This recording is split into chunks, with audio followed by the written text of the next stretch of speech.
बहुत समय पहले एक अत्यंत शक्तिशाली असुर हुआ जिसका नाम था रक्तबीज।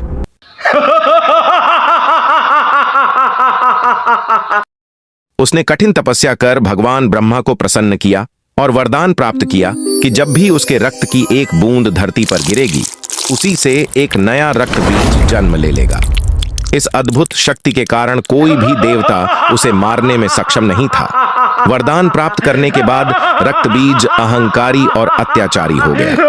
उसने अपने बल से तीनों लोकों में आतंक मचा दिया। देवता उसकी शक्ति के आगे असहाय थे और स्वर्ग लोक में भय व्याप्त था। हारकर सभी देवताओं ने मां दुर्गा की शरण ली और उनसे सहायता की प्रार्थना की। मां दुर्गा ने देवताओं की पुकार सुनी और अपने दिव्य रूप में प्रकट होकर रक्तबीज से युद्ध करने का संकल्प लिया। वह अपने सिंह पर सवार होकर रणभूमि में उतरी। जैसे ही युद्ध प्रारंभ हुआ, मां दुर्गा ने अपने शक्तिशाली शस्त्रों से रक्तबीज पर प्रहार किया, किंतु जैसे ही उसका रक्त धरती पर गिरा, वहीं से उसके जैसे अनेक रक्तबीज उत्पन्न हो गए। हर वार के साथ नए रक्तबीज जन्म लेते गए, जिससे युद्ध कठिन होता चला गया। मां दुर्गा ने यह भयंकर स्थिति देखी और तुरंत अपनी शक्ति से मां काली का रूप धारण कर लिया। उनका स्वरूप अति भयंकर था। काली त्वचा, उग्र नेत्र, गले में नरमुंडों की माला और हाथों में रक्त से सना तलवार। उनका प्रचंड रूप देखकर संपूर्ण सृष्टि कांप उठी। मां काली ने जैसे ही रक्तबीज पर त्रिशूल और खड्ग से प्रहार किया,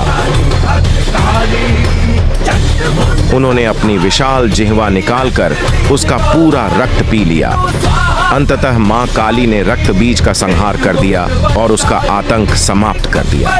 रक्तबीज के अंत के साथ ही देवताओं ने मां दुर्गा और मां काली की स्तुति की और उनका आभार व्यक्त किया।